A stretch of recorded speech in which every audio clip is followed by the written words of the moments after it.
Hi எல்லாருக்கும் வணக்கம். நம்ம இன்னைக்கு என்ன பார்க்க போறோம் அப்படின்னா growth ஸ்கேன். பேபியோட growth எப்படி இருக்குன்னு நம்ம தெரிஞ்சுக்கிறது தான் growth ஸ்கேன். இந்த growth ஸ்கேன்ல வந்து அனமலி ஸ்கேன்ல பார்க்குற மாதிரி கண்ணு, மூக்கு, வாய், விரல், கால் எல்லாம் பார்க்க முடியுமா அப்படின்னா கண்டிப்பா பார்க்க முடியாது. என்னெல்லாம் பார்ப்போம் இதுல? ஃபர்ஸ்ட் வந்து வளர்ச்சி தானே நம்ம பார்க்குறோம். ஸோ அப்போ மெஷர்மெண்ட்ஸ் முதல்ல எடுக்கணும். ஸோ என்னெல்லாம் மெஷர்மெண்ட்ஸ் எடுப்போம்? தலை மெஷர்மெண்ட், வயிற்று மெஷர்மெண்ட், கால், தொடை எலும்பு மெஷர்மெண்ட். அதாவது பிபிடி, பாப்பாவோட தலையோட குறுக்களவு. ஹெச்சி, ஹெட் சர்க்கம்ஃபரன்ஸ், பாப்பாவோட தலையோட சுற்றளவு. ஏசி, பாப்பாவோட வயிற்றோட சுற்றளவு. எஃப்எல், ஃபீமர் லென்த், அதாவது தொடை எலும்போட மெஷர்மெண்ட். இதெல்லாம் பார்ப்போம். ஸோ இதெல்லாம் பார்த்த உடனே நம்ம மெஷின் இருக்கு இல்லையா, அதுல வந்து ஆல்ரெடி இன்பில்ட் சாஃப்ட்வேர்ஸ் இருக்கும். ஸோ இது எல்லாமே வந்து அந்த சாஃப்ட்வேர்ல வந்து ஃபீட் ஆகும்போது வந்து பாப்பாவோட வெயிட் என்ன அப்படிங்கிறத அதுவே நமக்கு எடுத்து கொடுத்துரும். ஸோ ஆனால் வெயிட் வந்து என்னன்னா அப்படியே அக்யூரேட்டா இருக்குமா அப்படின்னு கேட்டிங்கன்னா இருக்காது. நம்ம என்ன நிறுத்தி பார்க்கறது இல்லை இல்லையா. ஸோ பாப்பாவோட பொசிஷன் பொறுத்து, பாப்பாவோட சுற்றி இருக்கிற ஃப்ளூயிடை பொறுத்து, அதுக்கப்புறமா அம்மாவுக்கு வயிற்றில் இருக்கிற மேலே இருக்கிற ஃபேட்டை பொறுத்து கொஞ்சம் வந்து எரர்ஸ் வரும். ஸோ அதை இன்க்ளூட் பண்ணி ஒரு 10 to 15% எரர் இன்க்ளூட் பண்ணி இந்த வெயிட் வந்து எப்போவுமே எப்படி கொடுப்போம்னா ப்ளஸ் ஆர் மைனஸ் 200 கிராம்ஸ் இல்லை plus or minus 350 to 400 grams அந்த மாதிரி கொடுப்போம். அதுக்கப்புறமா வந்து பாப்பாவோட தலை எங்கே இருக்கு அப்படின்னு பார்ப்போம். தலை வந்து கீழே இருக்கா, மேலே இருக்கா, இல்லை சைடு வாக்கில் இருக்கா அப்படின்னு பார்ப்போம்.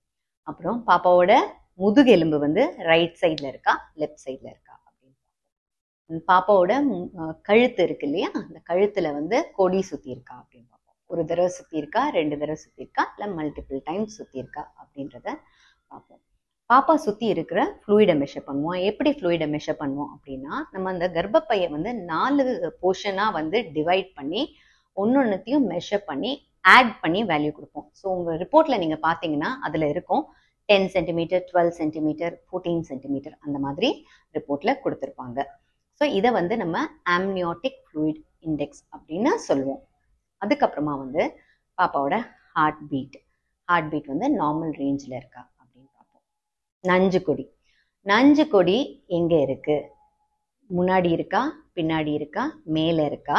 அதோட பொசிஷன் வந்து கர்ப்பப்பை வாய்க்கு கிட்ட இருக்கா இல்லை தூரக்க இருக்கா அப்படிங்கிறத பார்ப்போம். அதே மாதிரி நஞ்சு கொடிக்கு பின்னாடி ஏதாச்சும் ரத்த கசிவு இருக்கா, இல்லை நஞ்சு கொடியிலேயே சில சமயம் வந்து கட்டிகள் இருக்கலாம், அதெல்லாம் இருக்கா அப்படிங்கிறத பார்ப்போம்.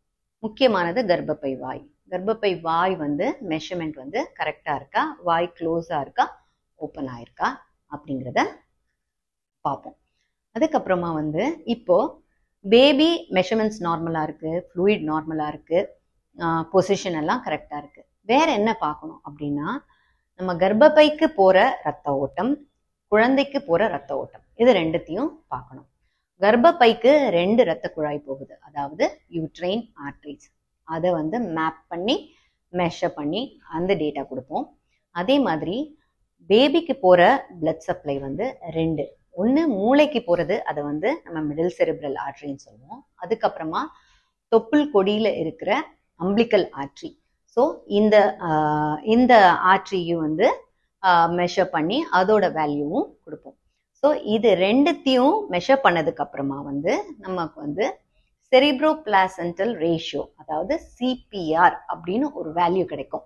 இதை கால்குலேட் பண்ணோம்னா அது வந்து 1க்கு மேலே இருக்கணும். 1க்கு மேலே இருந்தால் அது நார்மல். ஸோ இதுதான் வந்து growth ஸ்கேன்.